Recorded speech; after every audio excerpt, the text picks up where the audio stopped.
From Hollywood, it's time now for...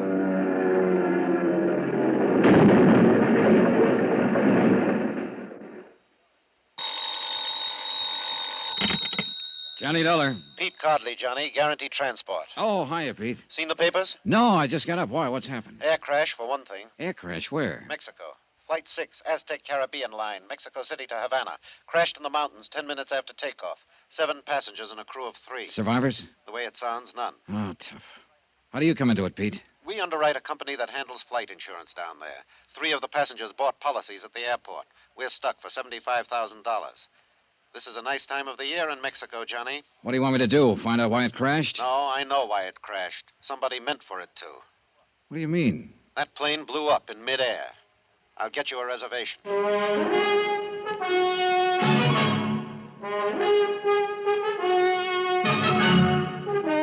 Tonight and every weekday night, Bob Bailey in the transcribed adventures of the man with the action-packed expense account, America's fabulous freelance insurance investigator... Yours truly, Johnny Dollar.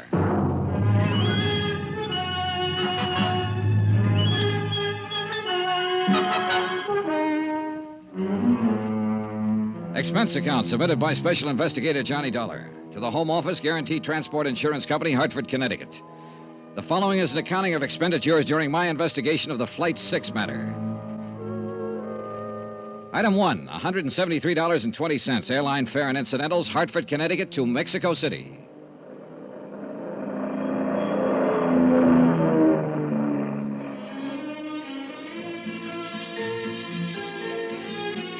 I checked my baggage through customs and started making inquiries, and more inquiries, and then some more. And after the 14th Quien Sabe, maybe is better you ask him, I found the office I was looking for. Or at least I thought I'd found it. The flowery Spanish title on the door translated roughly into Inspector General of the Department of Civil Air Transport. But when I opened the door, I wasn't so sure. Come in, Jack. Make yourself to home. Oh, I'm sorry. I was looking for You found him. That's me. Don't let the big words on the door fool you. I'm all there is. There ain't no more. So come in. Shut the door. All right, thanks. Is your name Dollar? That's right, Johnny Dollar. Macklin here. Macklin. One-time mongrel from the south side of Chicago. I got a wire from your office. Said you'd be in on Pan Am Flight 12. Pull up a chair and squat, will you? All right. Or what were you expecting? Spanish grandee with a white silk shirt, a black silk tie, and a second cousin on the cabinet? Well, maybe. At least I wasn't figuring on a South Side Mick with a 17th century desk and a cotton sweatshirt. Well, now, here's what little dope we've got on the crash. Most of it you probably know already. I left on 20-minute notice. All I've seen is one newspaper item. I can use a lot more. Well, you won't get much more out of that report. We got a crew over at the wreckage around 2 hours ago. Survivors? No, he didn't have a chance. That crate is scattered over 10 acres of mountainside. Didn't catch fire, though, so we might turn up something or other. Oh, I got a good man in charge up there, Juno Romero. You'll meet him later. I'm sending another jeep up there in a few minutes, and you can go along if you want. Thanks, I will. My company figures sabotage. Any chance they're wrong? Could it have been accidental? Equipment failure, personnel failure, something like that? Well, if I thought so, I'd be up there at the wreck myself. That'd be my kind of job, but this one's different. You know, it's detective work, your kind of job. And Gino Romero's. Now, he talks as soft as a girl out of finishing school. Looks a little like one, in fact. But underneath it, he's as sharp as a tack and tougher than an old boot full of nails. What actually happened when the plane went down? All I've heard is that it blew up in midair. That's right. Well, a few Indians were the only ones who saw it. They were burning charcoal up on a slope at about 9,000 feet. They were watching the plane circle, gaining altitude. Then one big flash, the tail blew off. Pilot didn't have a chance. He rode it straight into the side of the mountain. The tail? That sounds like the baggage compartment. That's the way I figure it. An explosive of some kind, a time bomb smuggled on board before the takeoff.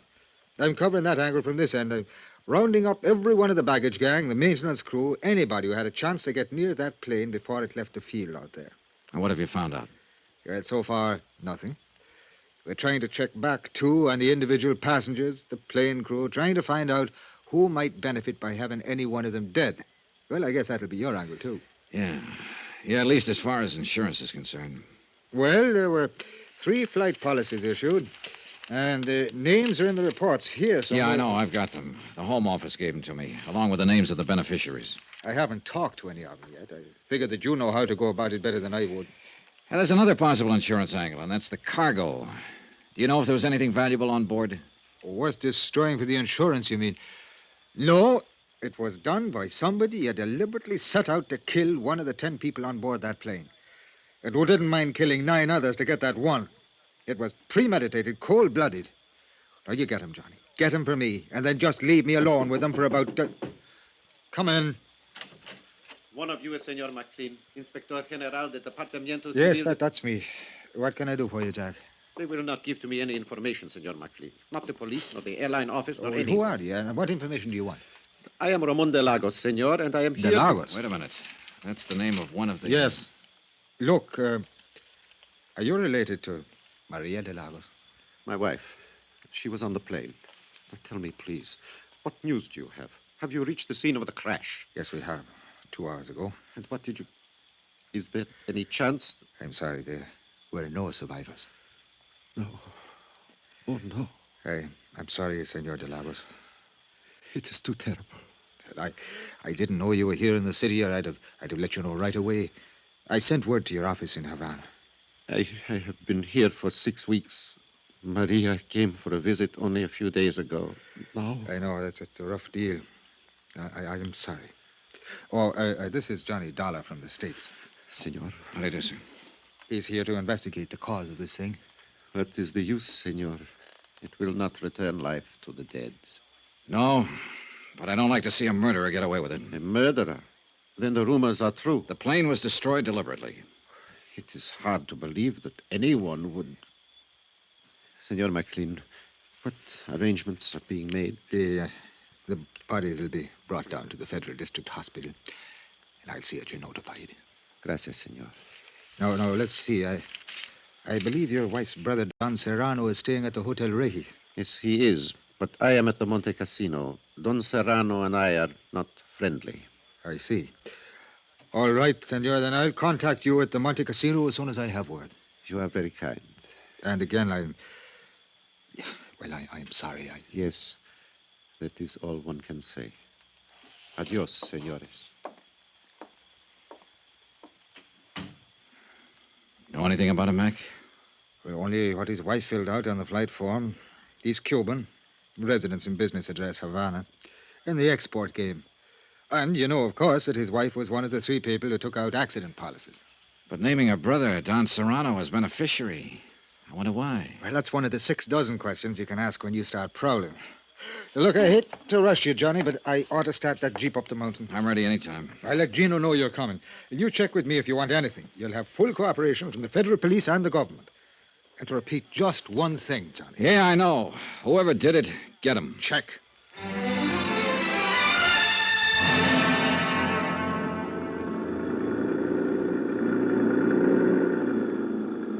The jeep driver was a young Mexican boy who'd been brought up in the best and wildest chauffeuring traditions of the capital. He knew only one way to drive, with both accelerator and horn wide open. Since most of the other drivers were playing the same game, it was a sheer miracle that we ever got through the narrow streets of the city and finally reached the open valley. Maybe the colored postcard pasted on the dashboard, a picture of the Virgin of Guadalupe, had something to do with it. We finally left the last cart road and bumped along a narrow woodcutter's trail, cleared and widened enough now so that we could drive into the crash area and miss the 1.5-mile walk the first rescue party had been forced to take. For some reason, only a small part of the wreckage had caught fire and burned, and the rest was strewn piecemeal along a great raw gash through the trees and brush. Men in uniforms of the Mexican army searched through the tragic debris, lifting, sorting, and collecting. And nearby, a silent group of Indians were watching, with the age-old sadness in their eyes. You are Senor Dollar, no? Yes. Gino Romero, senor. Oh, glad to know you, Gino. It's a terrible thing, no? Yeah. Any ideas yet? Not of importance, but it's certain nowadays. It was caused by one explosion which has occurred in the baggage compartimento. Véngase. Come on. We have found many pieces which can be identified, can be known which part of the plane they are in before the crash. I see. Toward the front, these pieces are more large, but in the back, near the tail, they are very little. Here, you look.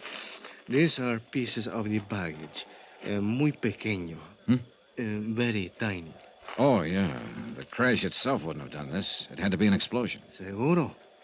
And look, it's burnt a little, each one of these pieces, but these more big ones from the seats of the plane, they are not burnt. Here, you smell these ones. Hmm? Yeah, I see what you mean. Either dynamite or nitroglycerin. Was dynamite. We have found little tiny pieces of red paper from the wrappings on the sticks. Was dynamite. Any idea how much? How big a charge? One of the soldados, Pascual, who have used much explosive, is think maybe 30 or 40 pounds. Light enough to be put on board in a piece of luggage. It's going to be tough, Gino. Plenty tough to. They're bringing out the bodies. The Indians set up a low, wailing dirge. And one of them tapped softly on a native drum. A wordless terror before the ancient mystery, death. One by one, the bodies passed us, borne by the silent soldiers. Madre de Dios, may they find peace. Then, for the first time, I noticed the girl, standing alone some distance away, watching without expression as the stretchers passed her. She was young, blonde, and beautiful. Not conventionally so, but beautiful as a young animal is beautiful. And she looked very much out of place. You are observing the señorita, no? What's she doing up here? ¿Quién sabe? She's strange, that one. Always she's look for danger. She's what you say, the daredevil. But it's like she always have the charm. Death has never find her. So perhaps she has come here to look on his face. Do you know who she is? Pues sí. She's American. Her name is Marvel Terrence. Marvel Terrence. You have heard of her, senor? I'd heard of her, all right. And I'd wondered what kind of a girl would have a first name like Marvel. And now I knew, partly at least. And I planned to find out a whole lot more. 3 of the people who died on that plane had taken out flight policies. Maria de Lagos was one of them. The other 2 were men, both of whom had named as beneficiary Marvel Terrence.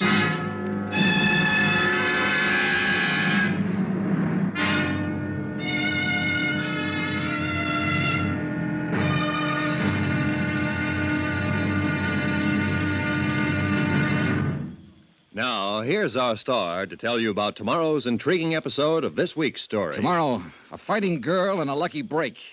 And then murder cancels the score. Join us, won't you? Yours truly, Johnny Dollar.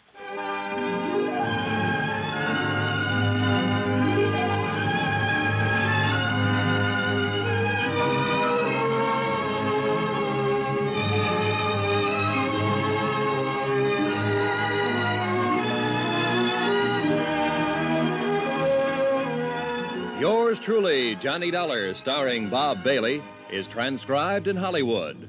Written by Les Crutchfield, it is produced and directed by Jack Johnstone. Be sure to join us tomorrow night, same time and station, for the next exciting episode of Yours truly, Johnny Dollar.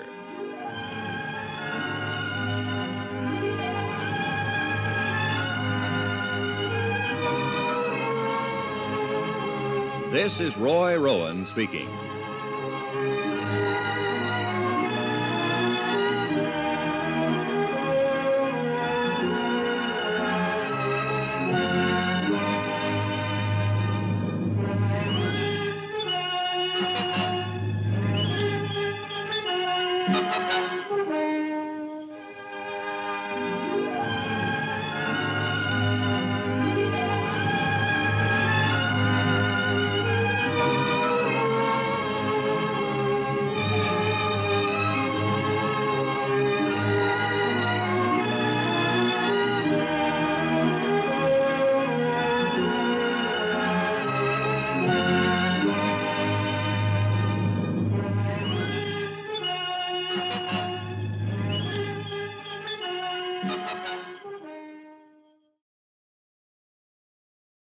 From Hollywood, it's time now for... Johnny Dollar here. Go ahead. Macklin, Johnny. Is Gino around? Yeah, he's over across the slope at the moment. They're getting the bodies out of what's left of the plane. Well, how does it look? Anything new?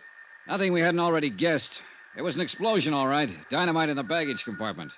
Probably put on board in a piece of luggage. Well, that figures. I've run into something down here in the city along those same lines. What do you mean? The ground crew remembers one of the baggage handlers acting strange before Flight 6 took off last night. A man named Ramirez. What do you mean strange? They say he had one suitcase that he wouldn't let any of the other handlers touch. Put it on the plane himself just before takeoff. Hey, you know anything about tigers, Mac? Tigers? I'm about to tangle with one.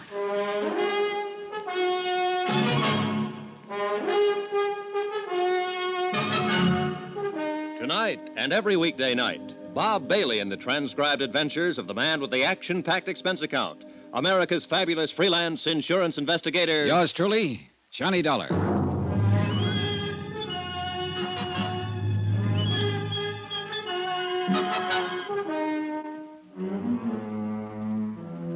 From Special Investigator Johnny Dollar, location Mexico City, to the Home Office Guaranteed Transport Insurance Company, Hartford, Connecticut. Assignment, the Flight 6 matter. Expense account continued. I was taking Gino Romero's word for it that the girl was a tiger. His word and my own instincts. At first glance, she seemed soft, shy, and lovely. Then you sensed a wildness about her, a kind of suppressed violence that brought you up short and made you stop and reappraise her. She leaned against a tree, watching the bodies of the plane crash victims being carried down the slope and placed in the Army Jeep, with no sign of emotion on her face. Cool, detached. She had no reason to be here, and I wondered why she was. The only way I knew of finding out was to ask her. Yes, what is it? You're Marvel Terrence, I believe. That's right, and I've not met you somewhere before. No, but you're about to. My name is Johnny Dollar. I'm an investigator for an insurance company up in the States. I'm sure it must be very interesting work. Sometimes, on some jobs. Other times, it's only dirty and disgusting. Like this time, for instance. Well, we all have our problems. Maybe I can help you with yours, Miss Terrence. Run along, will you? I'm not in the mood. Oh, you amaze me. I think that seeing 10 bodies picked up and hauled away ought to put anyone in a gay, carefree mood. Look, beat it. You came out here sightseeing, didn't you? 20 miles from town? So you must like this kind of thing. I had friends on that plane, Mr. Dollar. So did a lot of other people. But maybe not as good friends as you had. I don't know what you're talking about, and I don't care. E.H. Palmer and Jim Rourke? Were those your friends, Miss Terrence? Now, let's get this straight. I'm not interested in playing footsies or any other game you have in mind. You're wasting your time, Buster. Now get going. Oh, wait a minute. Maybe you've got the wrong idea. This isn't just a social chat. No, you want to help me with my problems. Just one problem. I'm wondering how you're going to spend that $50,000. What? Yeah, that's a fair-sized chunk of money to drop right out of the sky. What are you talking about? What $50,000? The money you'll get from the deaths of your two friends, Palmer and Rourke. What do you mean? Say, tell me, were you with them at the airport last night when Flight 6 took off? Yes, I was. Then you but must I don't- have known that they both took out flight policies and that both of them named you as beneficiary. No. No, I didn't know. I wasn't with them exactly. At least, not up until takeoff. Then you claim this is all just a big surprise. Of course, I didn't know a thing about it. But it's just like them. It's what they do. Why did you come out here to the wreck, Miss Terrence? I don't know. Ed and Jim were my friends, and I don't know why I came, Mr. Dollar. She came because I brought her, mister. No, Bill. But I didn't bring her here to be pushed around by some morbid curiosity hound. No, please. This is Johnny Dollar, Bill. He's an insurance investigator. Bill Blakely, Mr. Dollar. Hello? He was asking me some questions. Why you? Because Ed and Jim both took out insurance policies in my name. What? Flight accident policies, $50,000 worth. Well, I'll Mr. be... Blakely, you said Miss Terrence is here because you brought her. I wonder if you'd tell me why you're here. I don't know that it's any of your business. Sometimes I make things my business. Then sometime you may get your teeth knocked out. They're in pretty solid, Blakely. Yeah? Well, maybe... Bill, stop it. Sorry, Marvel. Ed Palmer and Jim Rourke were Bill's business partners. What business, Mr. Blakely? Engineering. We're building some roads around Mexico City. How many partners? Just the three of you? Yes, just... That's right, Dollar. The business belongs to me now. What about it? Nothing about it. Congratulations. One more crack Bill, like I that... said stop it. Let's go, Marvel. I've got to get back to town. Wait for me at the truck. I'll be there in a few minutes. All right. Suit yourself. Dollar, just one thing. Don't push me. Blakely, 10 people died over there on that hillside last night. They were murdered. I intend to find out who did it. And if it takes pushing to find out, then I'll push. See you around. Yeah, you probably will. This thing hit Bill pretty hard, Mr. Dollar. You have to make allowances. How long have you known him? A couple of months. And Palmer and Rourke? The same. It's nothing serious, nothing romantic, if that's what you're thinking. It was all just for fun. Was that all it was on their side? Oh, men always claim to be serious. But that's only part of the game. What else do you do, Miss Terrence, beside play the game? That's all. I'm a wealthy orphan, Mr. Dollar, and my only career is drifting around the world playing the game. I'm ornamental, irresponsible, and rather useless. Maybe not entirely useless. Just being ornamental has some importance in this world. So you play too, huh? No, I meant it. I guess I was pretty obnoxious when you spoke to me a while ago. Well, I suppose I asked for it. I'm staying at the Hotel Monte Cassino. Are you? I'd like to see you again. I could teach you the game, Johnny. Well, that's a very attractive offer. Outside of business hours. But you think I'm mixed up in this? No, I'm not sure. Well, think about it, Johnny. You can call me at my hotel. The Monte Cassino. That's where DeLagos is staying. Happen to know him? Ramon? Oh, yes, of course. Why? Well, one of the passengers killed on that plane was his wife. Didn't you know? I saw the name DeLagos, but I didn't even know he had a wife. Another, just for fun? I think you've got some wrong ideas about me, Johnny. Come see me and I'll straighten them out for you. All right. I will. And something else. You'll find it out anyway, so I may as well tell you. Tell me what? I had reservations on Flight 6, too. I was going over to Havana for the weekend. I canceled out at the last minute. I see. Maybe that's why I came out here. To see for myself. I'm not afraid of death. I've tempted it too many times to be. But it does fascinate me. I stood there watching and thinking. Could have been me being carried down that slope. Except for luck. Why did you cancel out at the last minute? I was talked out of making the trip. By whom? Bill Blakely. I watched her swing down the slope, lithe, erect, and lovely. A strange girl, with an air of aloneness about her. An air that I felt would be with her even in a crowd. Strange, but also compelling. Exciting. She might be involved, or she might not. I didn't know. But I was sure of one thing. In either case, I was going to see her again.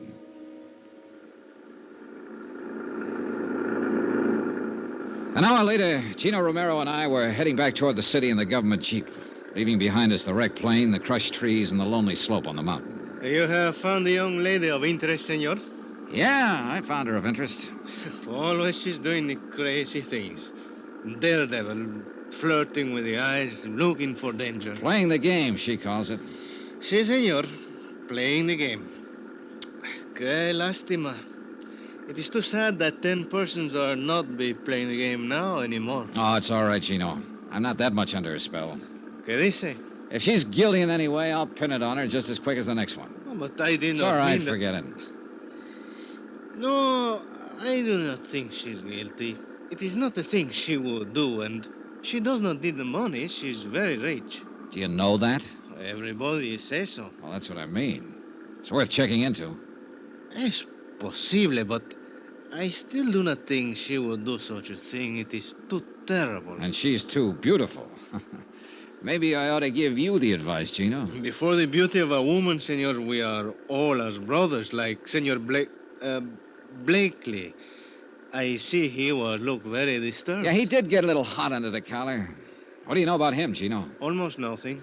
He's come here for 3 months now, making the road. And his partners, Palmer and Rourke, who were killed in the plane crash. What do you know about them? The same. Nothing.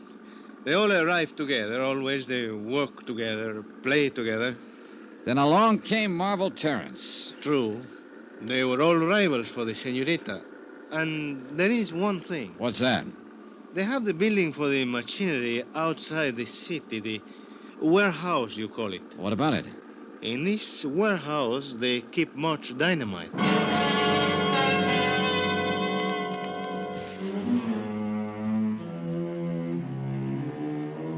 Gino dropped me at my hotel, the Del Prado, on Avenida Juarez. I changed clothes, cleaned up, sent some telegrams to the States. And about that time, Mac Macklin phoned up from downstairs and asked me to join him in the bar. Expense account item 3, $16.40. Drinks and dinner with the chief inspector of the Federal Department of Civil Air Transport. And then some more drinks. I've been here 7 years, Johnny. I like it. I feel at home here.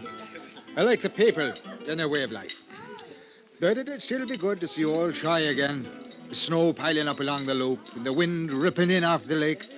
The crazy little joints along Baker Street. When were you there last, Mac?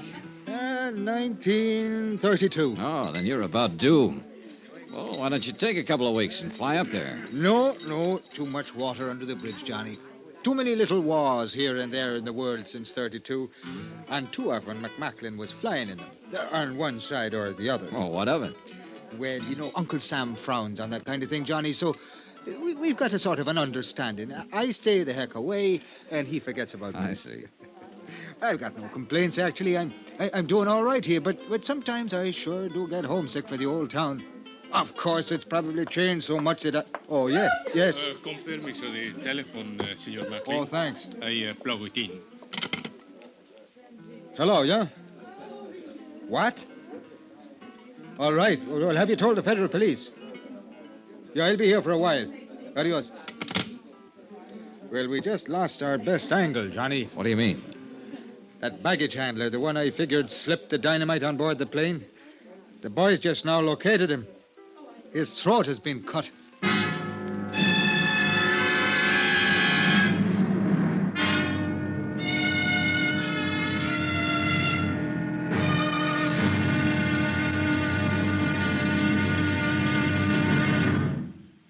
Now, here's our star to tell you about tomorrow's intriguing episode of this week's story. Tomorrow, a bereaved relative lies.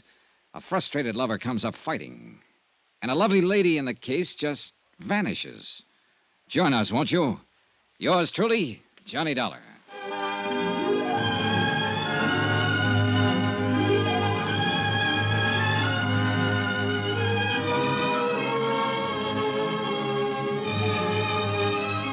Yours truly, Johnny Dollar, starring Bob Bailey, is transcribed in Hollywood. Written by Les Crutchfield, it is produced and directed by Jack Johnstone. Be sure to join us tomorrow night, same time and station, for the next exciting episode of Yours truly, Johnny Dollar. Roy Rowan speaking.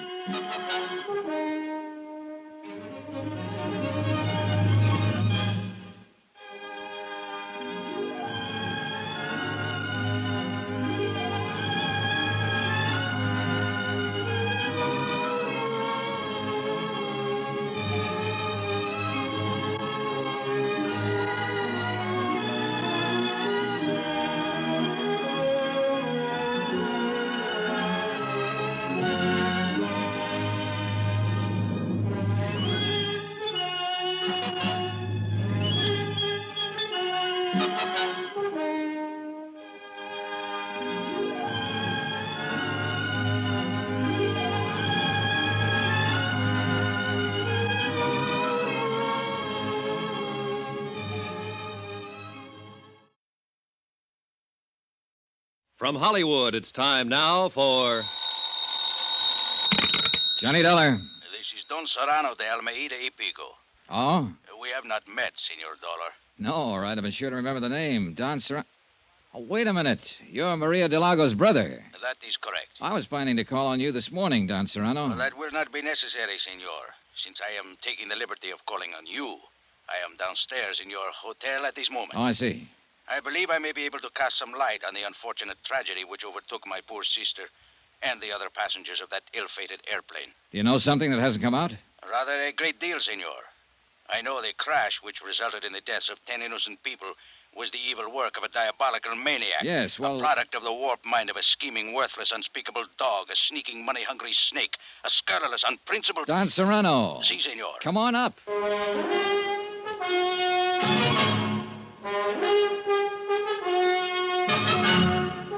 Tonight and every weekday night, Bob Bailey in the transcribed adventures of the man with the action-packed expense account, America's fabulous freelance insurance investigator. Yours truly, Johnny Dollar.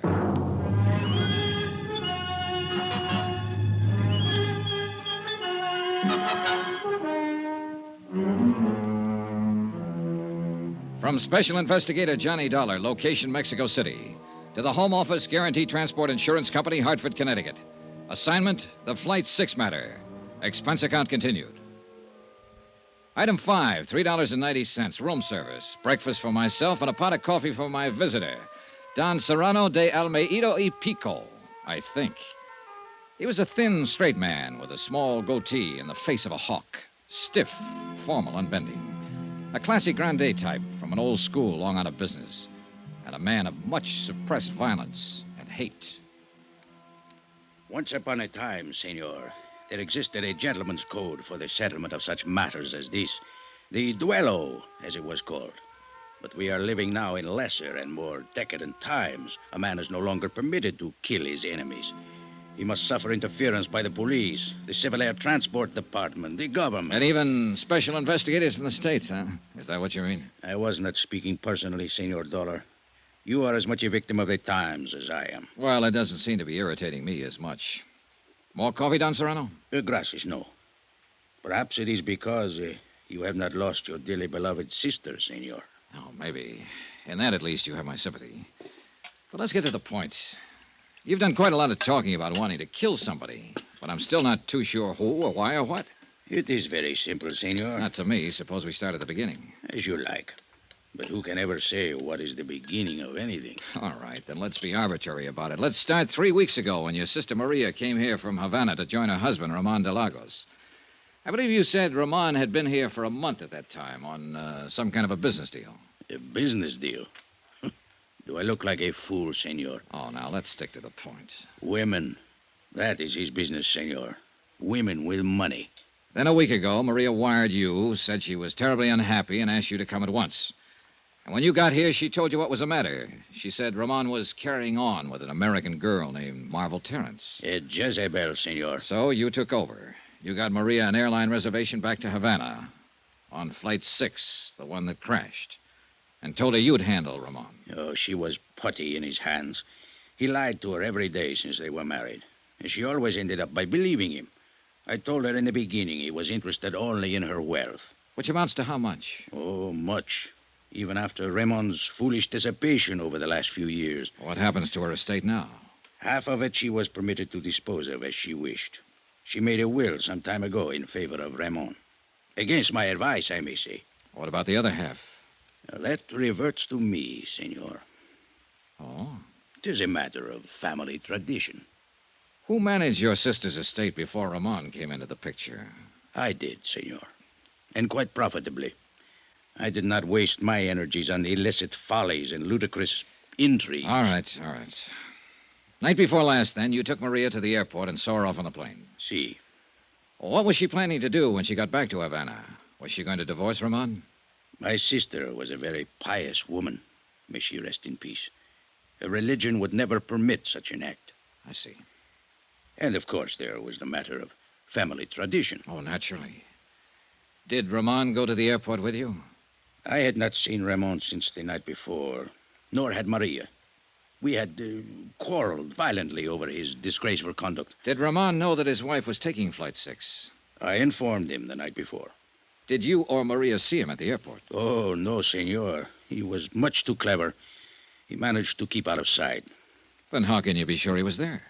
Senor Dollar, who else would be so vile as to place an explosive on board the plane? Oh, well, now I can follow your reasoning, but... The matter is self-evident. Well, look, I'm afraid we need more than self-evidence, Don Serrano. The problem of evidence is your responsibility, senor.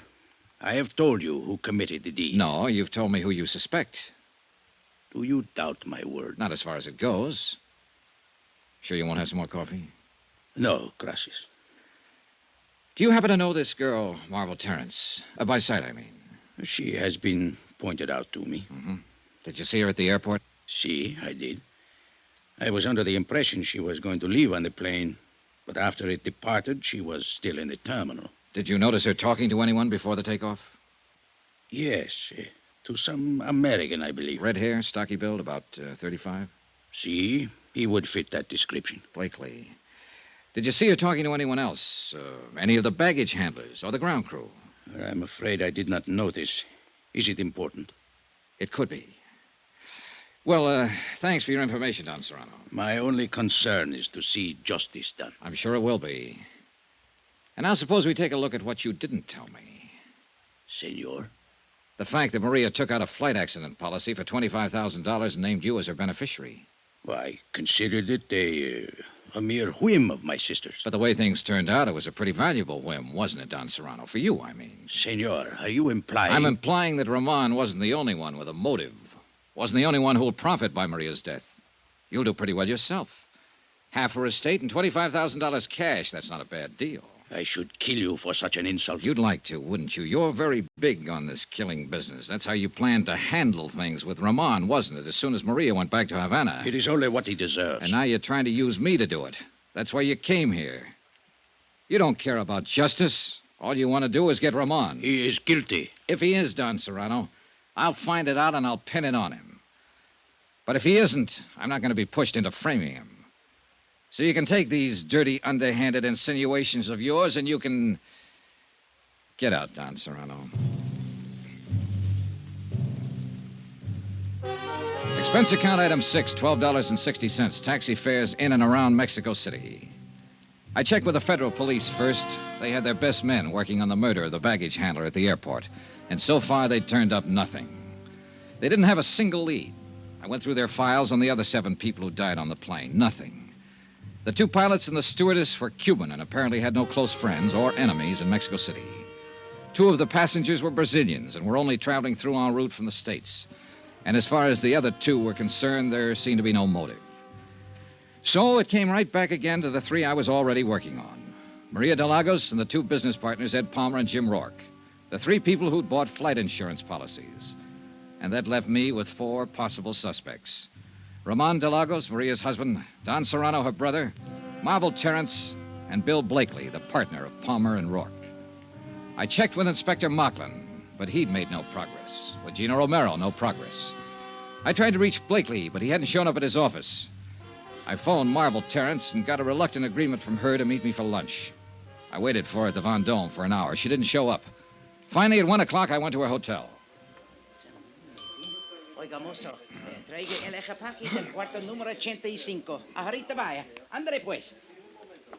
Si, senor. What can I do for you? I'd like to see Miss Marvel Terrence. I wonder if you... Miss Terrence. Que señorita tan bonita, tan hermosa. Yeah, well, if you'll... She's the most beautiful woman where I ever stay at this hotel. Yeah, she's pretty gorgeous, all right. Would you mind Sometimes telling... I think everybody in the world is in love with this señorita. All day long, it is one man after another which call up to talk to Miss Terrence. Well, would you ring her and tell her I'm 2 waiting... times so many calls we get on the switchboard while the señorita is live here. That's very interesting. And now would you You must please- forgive me, amigo. When I think of Miss Terrence, I lose all sense in my head. All right. You're forgiven. Now, if you... What is it you wish, senor? Will you ring Miss Terrence and tell her I'm waiting down here in the lobby? Immediately, senor. Your name, please? Johnny Dollar. Johnny... D-O-L-D-O... How do you spell it, please? D-O-L-L-A-R. L-A-R. Gracias. I will tell her at once that you... Sacre nombre. I had forgot. Forgot what? She's not here no more, senor. What? She has checked out of hotel at 11 o'clock this morning. Expense account item 7, $2.10. Lunch at the Monte Casino Hotel, alone. I was sorry she'd skipped. I guess I was secretly hoping Marvel would turn out to be in the clear. But if she were, then why run out? It didn't add up. I paid my check and started to leave the dining room. And at the entrance, I ran square into a man I was planning to see later in the day. He didn't seem very happy about it. Senor Dollar. How are you, Ramon? It is a pleasure to see you again, senor.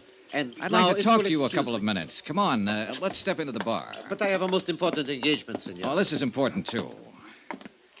I understand you're a friend of Marvel Terrence's.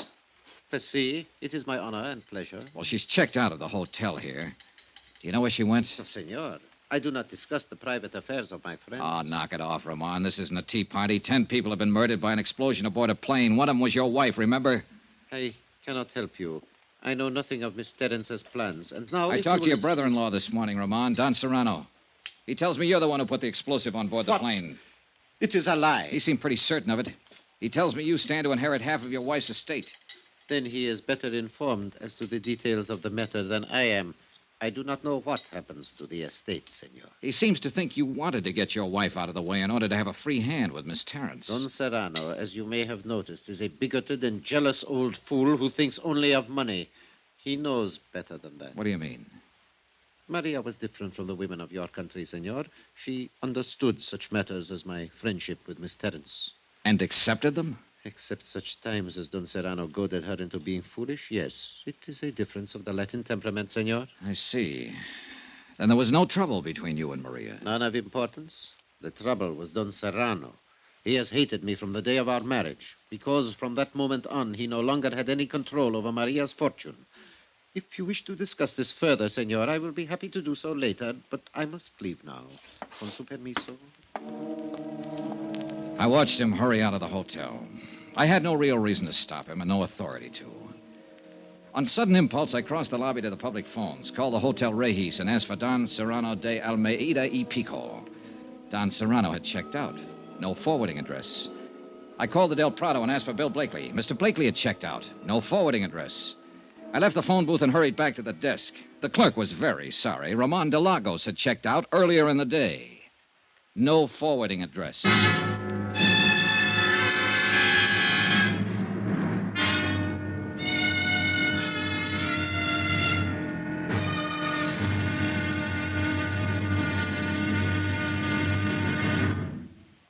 Now, here's our star to tell you about tomorrow's intriguing episode of this week's story. Tomorrow, a rendezvous in a tropic port.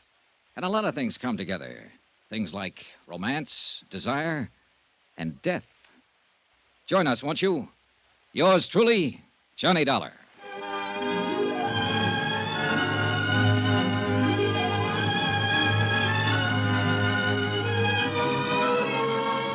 Yours truly, Johnny Dollar, starring Bob Bailey, is transcribed in Hollywood. Written by Les Crutchfield, it is produced and directed by Jack Johnstone. Be sure to join us tomorrow night, same time and station, for the next exciting episode of Yours truly, Johnny Dollar. Roy Rowan speaking.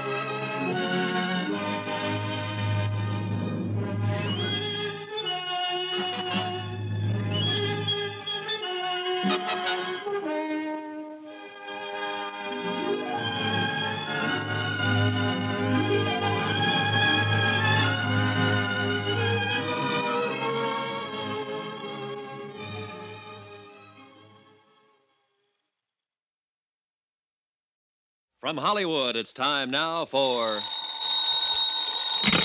Johnny Dollar. Inspector Macklin's office, Gino Romero. Oh, Gino. What did you find out? Did you locate any of them? Beneficiaries of the crash of Flight 6? Si, senor. It was an affair most simple. A matter of making a telephone call to the airport. Then they've left Mexico City. Si, senor. The senorita Marvel Terrence has taken the 10 o'clock plane this morning to Acapulco. Oh? Senor Blakely has taken the 11:30 plane to Acapulco. Senor Ramon de Lagos has taken the 2 o'clock... Plane to Acapulco. And what about Don Serrano? Oh, with him, it's different. At 2:45, he's depart from Mexico City in a special charter plane. Look, Gino, is there another flight to Acapulco this afternoon? But, of course, at 4:30. Already I have 2 reservations. Good. I'll meet you at the airport. What's the flight number? Gino. I'm scared to think of it. This one is also called Flight 6.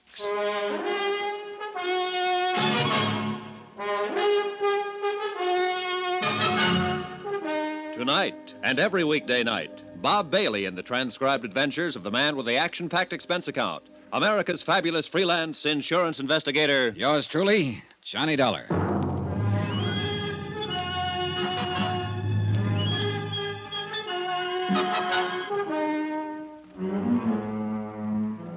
from Special Investigator Johnny Dollar, location Mexico City.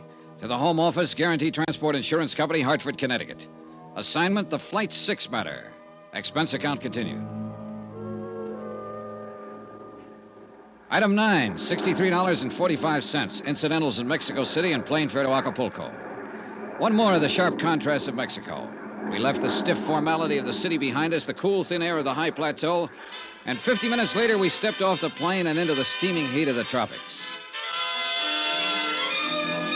Barefoot tourists in shorts and barefoot natives in white cotton dungarees. Soft brown skins and flashing teeth. Mangoes, papayas, and the heady scent of tropical flowers. Blue sky, blue Pacific, and a burning sun. And a bay so bright and beautiful it breaks your heart. Acapulco. Gino Romero of the Department of Civil Air Transport knew his way around. So I waited for him while he checked his contacts, airport police, custom agents, limousine drivers. And in a few minutes, he'd made his rounds and rejoined me in front of the terminal. It is an affair most simple, senor. A merely matter of ask the question and listen to the answer. What did you find out, Gino? Senorita Miss Stearns is stay at the Hotel Los Flamingos. So?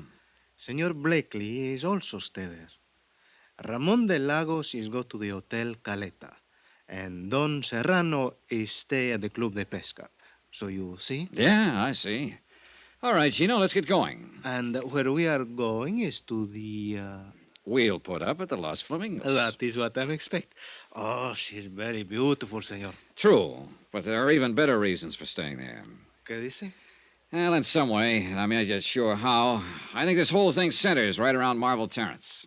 You think it's possible she's guilty of the crash of the Flight 6 to collect the insurance? Maybe. Or she might have been used. Or maybe... Oh, I don't know, Gino. But it's about time we found out.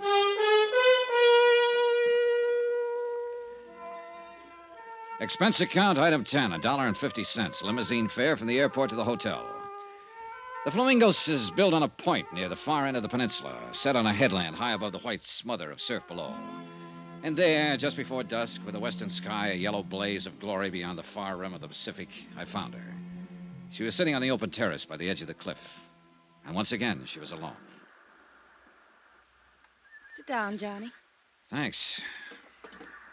I suppose I should be surprised, but I'm not, really. I guess I rather expected you. Well, then wasn't it a waste of time to run away from Mexico City? I've always run away, I guess. And most of the time, I imagine you've been followed. Or maybe I wanted to face you here, where it's so beautiful. Where perhaps you'd be able to understand me a little better. Is that what you want, Marble? To be understood? Doesn't every woman? I thought it was more often the man. And usually it's his wife who doesn't understand him, isn't it? I see this isn't going to be just a social chat. Oh, I doubt if it could ever be just a social chat. Not with you. Now, you got too much impact for that. A compliment? That's a fact. There's no place else in the world with sunsets like the ones here. Every evening. It's like there's another land way off there in the west. It's a strange, bright, golden land. And it keeps calling, coaxing. Only in a little while, it'll disappear. And everything will be dark off there in the west. Maybe you do understand me, Johnny. Maybe that's why I'm half afraid of you. Another reason I ran, maybe. I can be a fool, easy. Sort of hereditary defect, you might say. Well, that's a common affliction. Rarely fatal. Rarely doesn't help. Once is enough. You know something?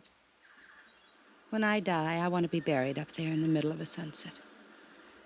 It'd be kind of lonely, wouldn't it? I think I've always been lonely. Do you know I haven't a single living relative in the world? Not one. I was 14 when my parents were killed in an auto accident. I stayed in a boarding school, and the bank handled the estate. When I was 21, they turned it over to me. And since then, I guess that's not what you want to know, though, is it? Not exactly. Want to tell me about it, Marvel? No. As a matter of fact, I don't. I don't even want to think about it. It would be better if you would. For whom? For me? I doubt it. I feel dirty, Johnny. Telling wouldn't change that. It might. Anything I'd tell you would be only suspicion, not fact. What in? Unless, of course, you're expecting a confession. Do you have one to make? No. But you know who caused Flight 6 to blow up and why, don't you? No. I can make a guess, that's all. Like to tell me that guess? You'll find out soon enough, Johnny, and I'd rather it didn't come from me. 11 people have died, Marvel. I know. 10 on the plane that crashed, and the baggage handler who was murdered later, and You whoever... don't have to remind me of it. I couldn't forget it if I wanted to. I told you how I felt, and I'll drop it, Johnny. All right. I didn't know. That's all I can claim. I just didn't know. What do you mean? Nothing. Look. It's dark out there now. And sunset's gone. There's always another one. I wonder. Have you ever met Don Serrano, brother-in-law of Ramon de Lagos? No, but he was pointed out to me. Did you see him at the airport the night Flight 6 was blown up? I don't remember. I don't think so. Did you see Ramon? No. Did he know you'd canceled your reservation that night? He didn't even know I had one. Have Ramon and Bill Blakely ever met? Yes, they met. And detested each other on sight. Well, that's understandable in view of the circumstances. Oh, I guess, but why are people like they are? Did you arrange for Blakely to follow you here? I didn't tell anybody I was coming. And he was a good guesser. So was Ramon and Don Serrano. I know. They're all here. Why? They don't even know me. They don't want to know me. Not in any real way, but they're here. Oh, yeah, they're here. And I think you ought to tell me what you know, Marvel. Tomorrow, maybe. Not tonight. Let me have just one night, Johnny. All right. Take me to dinner. Dance with me. Laugh with me. Give me just one evening. Will you, Johnny? Sure. And thank my lucky star for the chance. You're sweet. I'm saying it now. Without any strings. No matter how things work out. I'll still mean it. You're a sweet guy, Johnny. Give me time to change.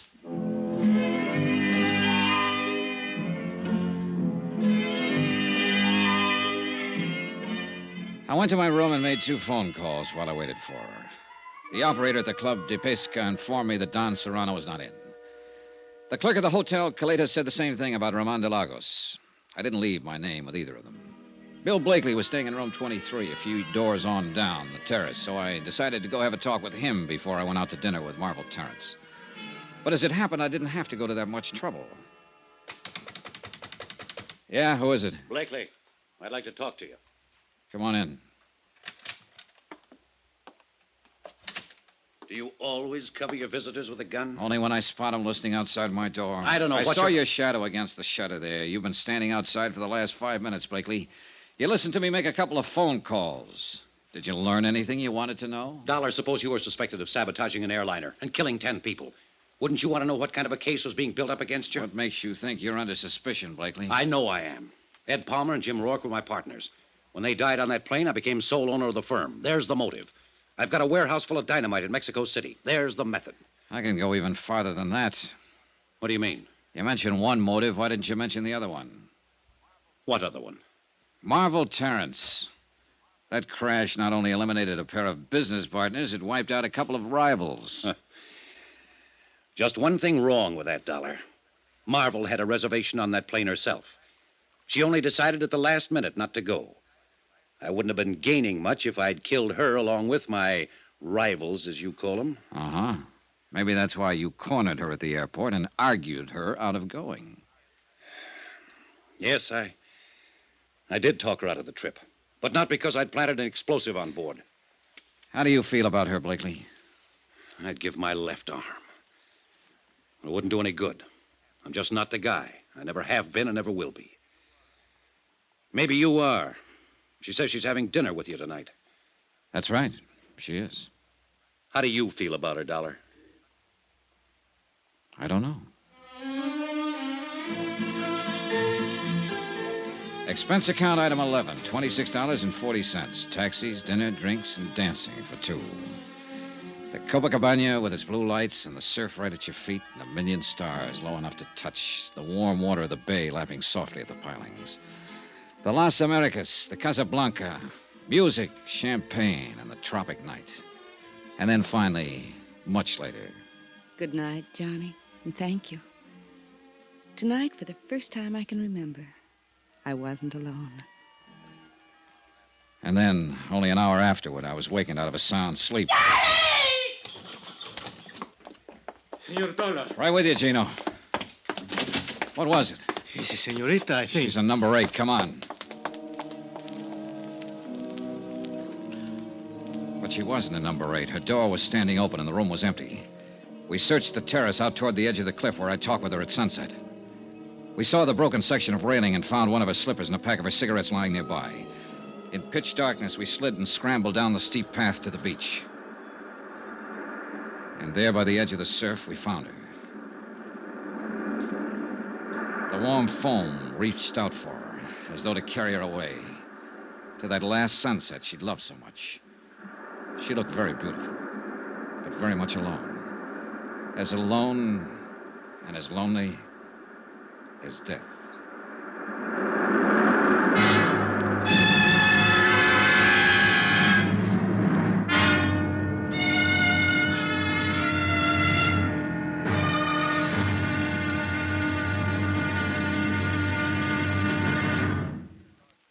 Now, here's our star to tell you about the final intriguing episode of this week's story.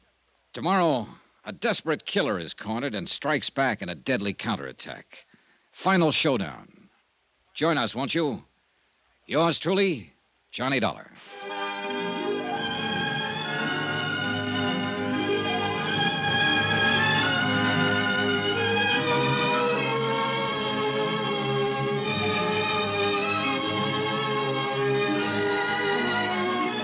Yours truly, Johnny Dollar, starring Bob Bailey, is transcribed in Hollywood.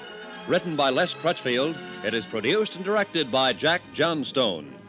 Be sure to join us tomorrow night, same time and station, for the next exciting episode of Yours truly, Johnny Dollar. Roy Rowan speaking.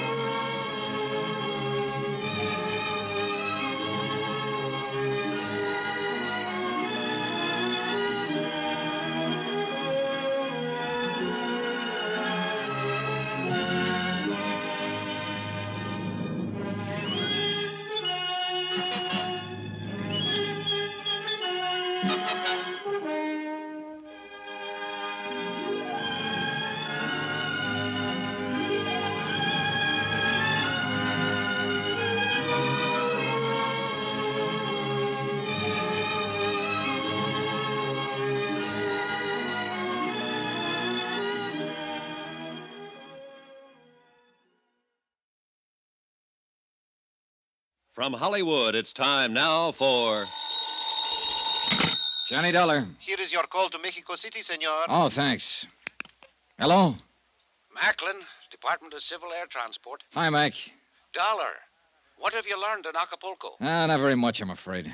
But you said you were following the girl down there, Marvel Terrence. Yeah, and a few others who might have had a hand in the explosion aboard Flight 6, beneficiaries of the insured on that flight. What others? Ramon de Lagos, whose wife died in the crash. Don Serrano, her brother. Bill Blakely, whose business partners were aboard. Well, have you and Gino learned anything from them? From the girl? Not yet. But you said she might know who caused that explosion aboard the plane. Right, and she promised to talk. Well? Your little helper, Gino, and I just pulled her body out of the surf down below the hotel here. Johnny? Murder? Yeah.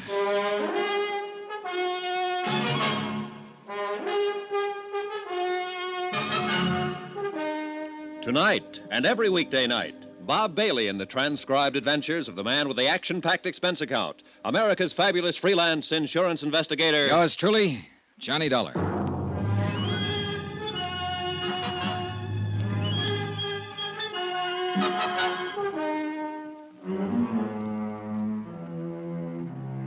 From Special Investigator Johnny Dollar, location Acapulco, Mexico, to the Home Office Guaranteed Transport Insurance Company, Hartford, Connecticut.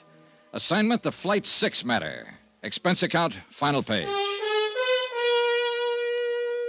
Item 12, $1.80 for the phone call to Mac Macklin in Mexico City. I had to get Mac out of bed to tell him what had happened. That Marvel Terrence had been murdered. That somebody had silenced the girl around whom the whole case had seemed to center, since Flight 6 had exploded in midair 3 nights before and carried the passengers and crew to their deaths. Mac was shocked and offered any additional help I might need. But he had no new information at his end, and it was obvious now that any answers would have to be found right here in Acapulco. As I hung up the phone, Gino Romero came rushing in from the hotel terrace. Senor Dollar. What is it, Gino? A prowler is out on the hotel grounds. The police cars go to block off the road at the bottom of the slope. Good, come on. The stairs are over this way, senor. Right with you. A little light wouldn't hurt anything down here. There's no time. This way, into the brush, is a footpath. All right, lead the way. Over there is only 100 feet to a cliff. The other side is the road for the hotel. Here is the only place anybody can go. It's down this slope. Yeah, but there are plenty of places to hide. Si, senor, but it's a matter... Oh, wait. Huh? Listen. We could hear someone moving through the jungle growth a few yards away, moving swiftly but cautiously. Then a sudden silence. Whoever it was had also stopped and was listening for Gino and me. We waited for the fugitive to move again, straining our ears, trying to tag the location. Seconds passed. Then a slight rustle ahead of us. Gino nudged me, and we slipped quietly toward the sound.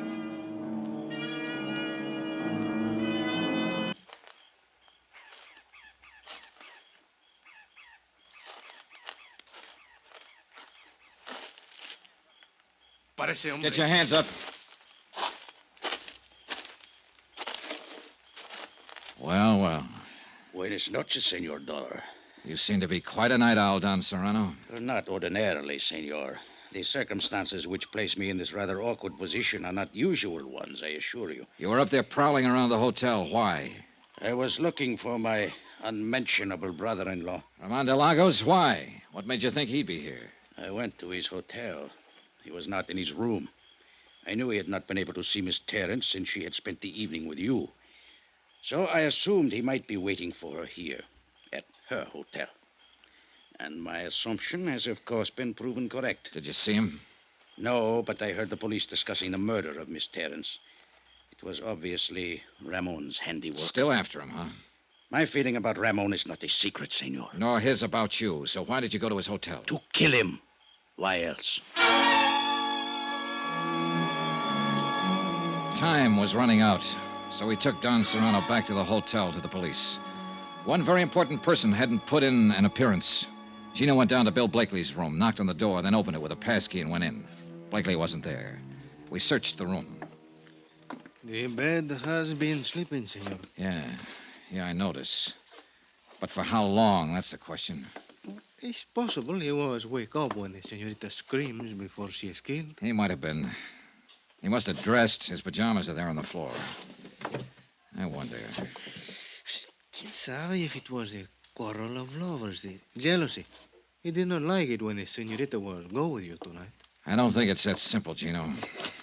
Let's get this bag open, have a look inside. Maybe we can... It's not even locked. He seems to have been traveling light. There on the top, senor. Yeah, I see. What is it? Box of .38 caliber cartridges spilled open. And that piece of oilcloth. He had a gun packed in here. No, it's gone. He got up, loaded a gun, and left. Took the gun with him. If it was before the scream, that's one thing. But if it was afterward, then... What are you thinking, senor? I think we'd better take the police with us, get over to the Hotel Caleta, and check up on our third suspect. Ramon? But Don Serrano said he is not there. Don Serrano could say anything. I think we'd better get over there, Gino, and do it fast.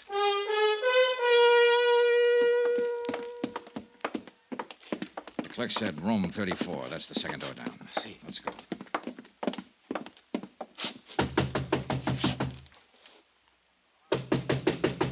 Ramon. Ramon. Who is it? Johnny Dollar, open up. Watch yourself, Gino. See. Come on in, Dollar. You're Blakely. Yeah. Better hand over the gun, Blakely. You won't get a chance to use it now. The police are out in the lobby. Okay. All right, thanks. Ramon didn't show up, huh? I wish he had. That's all I was asking. Just one clear shot at him. Are you sure he's the one who killed her? Sure enough. Did you see him? No, but he's the one. She was scared of him, Dollar. She told me earlier in the afternoon, before you got down here to Acapulco. Told you what? She said Ramon had followed her here from Mexico City, that he'd been acting strange. She said she was glad I was staying at the same hotel, that she didn't want to see him or talk to him. Yeah, it figures all right. It checks with what she said to me last night. If she'd only given me a little more to go on. She was a real great kid, Dollar.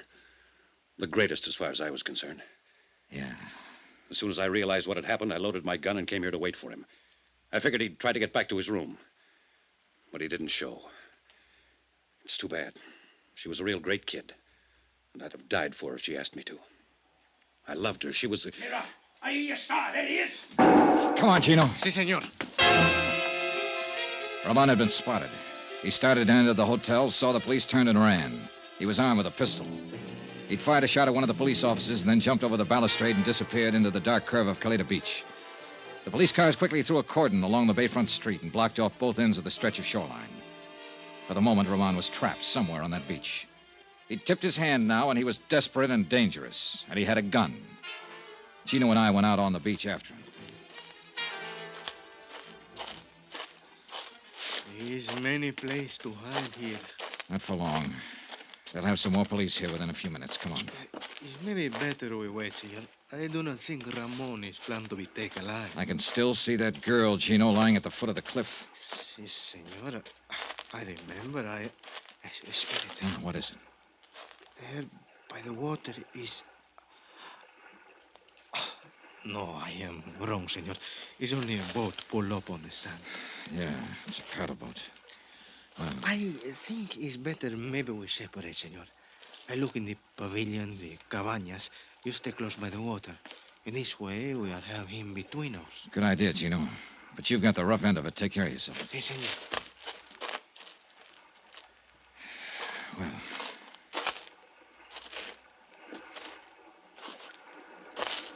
Not much cover along the shoreline here. Do not move, senor. Do not make a sound. Well, Roman. So you were hiding behind that boat. I have nothing to lose now, senor. If you make one move or try to call out, I will kill you. Yeah, I think you would. All right, then, what comes next? This boat, you will push it into the water. But be very careful. If you make any noise, even by accident, I will kill you. Quickly now. Hurry. Relax, Roman. You don't have a chance anyway. We will see. Careful now. Be quiet. Good. Now get in, quickly. Sure.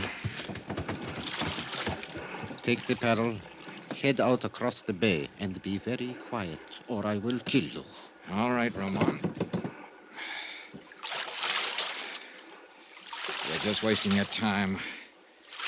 They'll have a police launch out here within 10 minutes. I do not think so. They will not know. Quiet! Quiet! One more sound from that paddle and I will shoot. Marvel Terrence. Why did you kill her, Ramon? She made me crazy. So beautiful. And with so very much money. I thought she would be most easy once Maria, my wife, was dead. Then it was you who blew up the airliner in order to kill your wife and have a clear field to go after Marvel. Marvel did not know I was married, and Maria was going to tell her. So you sabotaged a plane and killed her, along with 10 other innocent people. And what happened tonight? Did Marvel turn you down? She said she was suspicious of me, and she was going to tell you about it in the morning. And she said she was falling in love with you. She made me crazy. I wish you had got back into that hotel, Ramon. I wish you'd got there before I did, while Bill Blakely was still waiting for you with a loaded gun in his hand. Be quiet and paddle faster. We must get farther up the coast in order... What is that? Police launch. What did you think? I told you didn't have a chance. No, they could not get here so soon. Well, I forgot to mention the fact that they'd already phoned for one. And then they do not know yet we are out here. Good. Keep paddling. Quickly. He half-turned his head to look back toward the launch. I took a chance and swung the paddle. His shot went wild, and he didn't get a second try. I caught him back of the air, and he dropped like a log.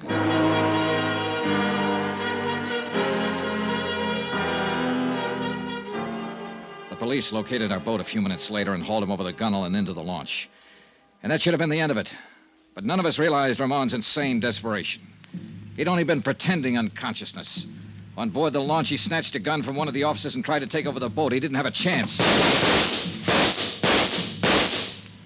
He took a full volley of shots from 3 police pistols square in the chest.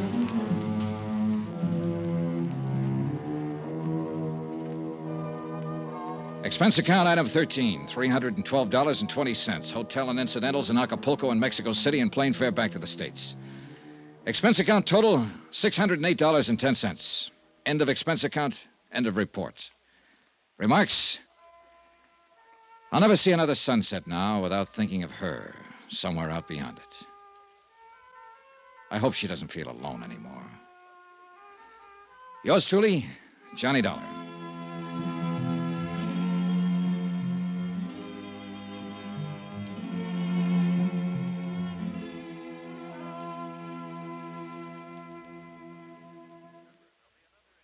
Remember, there'll be another intriguing story for you beginning next Monday night. Next week, a dead girl comes to life in a case that's packed with lies.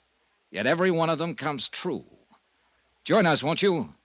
Yours truly, Johnny Dollar.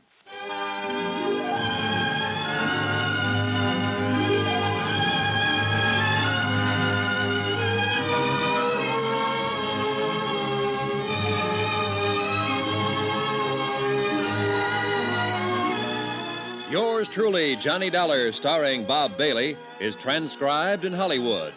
Written by Les Crutchfield, it is produced and directed by Jack Johnstone.